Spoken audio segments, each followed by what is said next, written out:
जेहि सेवक नर होत भवसागर से पार, नम्रता दीनता भेंट सतगुरु लीजिए। मैं शरणागत तुम्हारी, मेरे हृदय वासा कीजिए।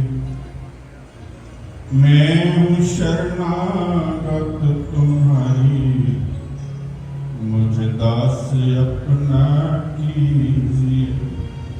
बोलो जयकारा बोल मेरे श्री गुरु महाराज की, बोले साक्षी दरबार की, बोले श्री स्वामी जी महाराज की।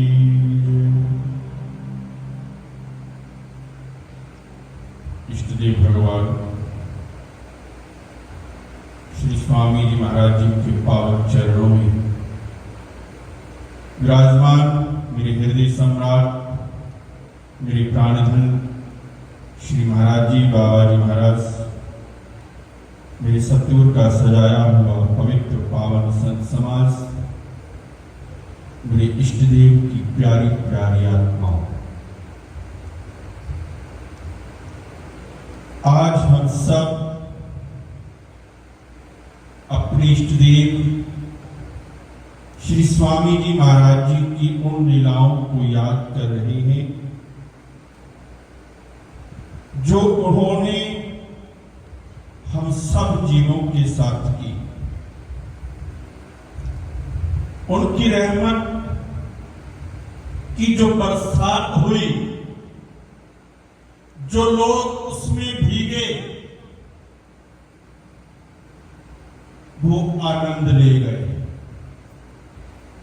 और जो आकर के सो गए उनका भी धन्यवाद करता हूं। क्यों करता हूं?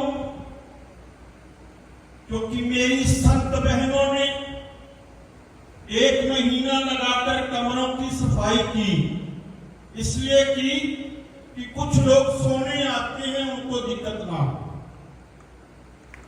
बधाई हो उनको सो रहे हैं, सुबह उनको बता देना, फिर अगली बार नहीं सोएंगे।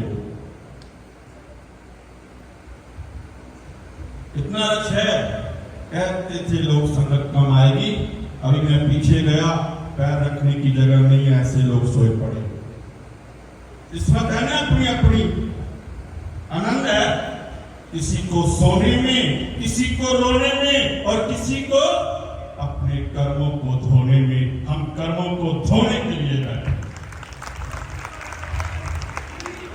हम अपने कर्म धो रहे हैं, क्योंकि उनकी लीला सुन रहे हैं, उनके दर्शन कर रहे हैं। इससे बड़ा सौभाग्य क्या होगा? मेरे सतगुरु की कृपा। आइए, इस समय कुछ भी करा देता है,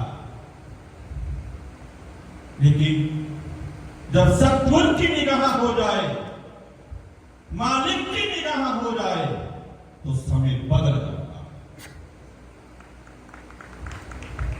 आप सबका समय बदला हुआ है कि आप मेरे गुरुदेव के दर्शन कर रहे हो, उनके सुंदर सिंहासन पर विराज होने की खुशी मना रहे हो। आप सबका समय बदला, क्योंकि सद्गुरु तो समय को बदलते हैं, समय को काटते हैं, लेकिन हम अपने अपने कर्मानुसार फल लेकर के जाते हैं। कहते एक राजा था, वो संतों के प्रति अपनी बहुत निष्ठा रखता था, बहुत प्रेम रखता था, और इसके साथ साथ वो ब्राह्मणों का भी सम्मान करता था। करना भी चाहिए, सनातनी है।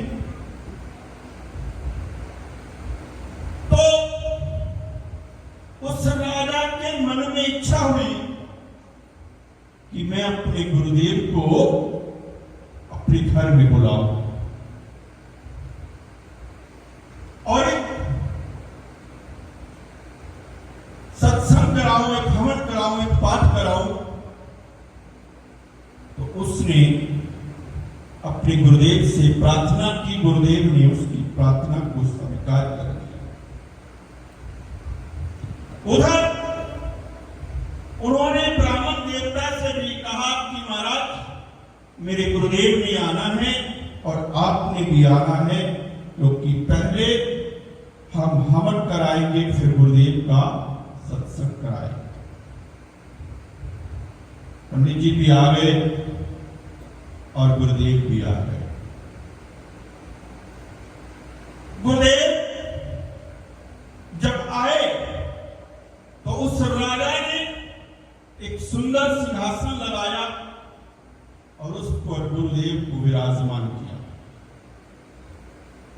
और जब ब्राह्मण देवता आए तो उनके लिए भी एक सुंदर आसन गुरुदेव से थोड़ा नीचा लगा दिया। अब वो ब्राह्मण देवता मन में सोचने लगे कि मैं इनका कुल पुरोहित हूं और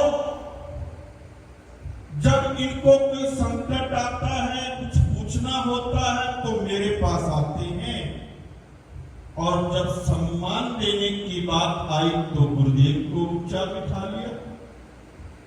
मन के भाव है ना, कभी भी बिगड़ जाते हैं।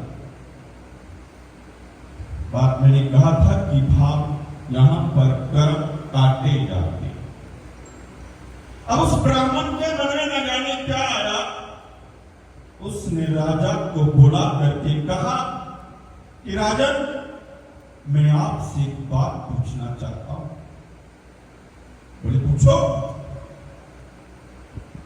कहने लगे कि मैं आपका कुल पुरोहित हूं और आपने मेरी जगह अपने गुरु को बिठाया, ऐसा क्यों?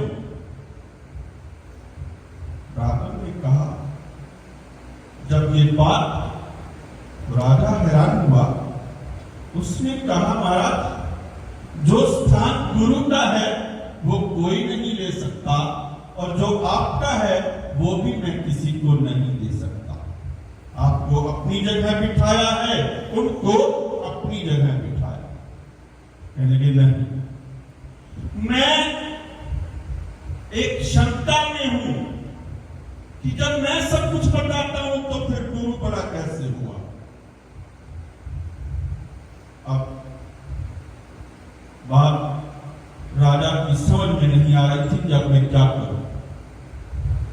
तो पंडित जी ने कहा कि मैं आपके गुरुदेव की परीक्षा लेना चाहता हूं और आप करवाओ। राजा ने जाकर के गुरुदेव से प्रार्थना की, महाराज ब्राह्मण देवता ये कह रहे हैं कि आपने गुरु को ज्यादा सम्मान दिया है, ऐसा क्यों? तो कहने लगे कि गुरु तो गुरु है, संत को क्या। उसने कहा कि ठीक है कोई बात नहीं, मैं वहां बैठता हूं तो यहां बिठाओ, क्या फर्क पड़ता है। लेकिन ऐसे तो नहीं बिठाऊंगा।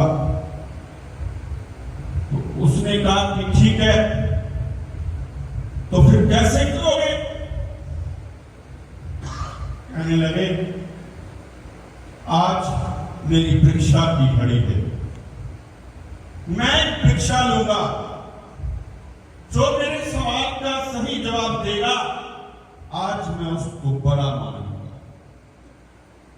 राजा अंदर गया, एक डिब्बी के अंदर चंद हीरे रखे और लेकर के आया और दोनों के सामने प्रार्थना की कि जो ये बता देगा कि इस डिब्बी के अंदर क्या है, मैं उनको बड़ा मानूंगा।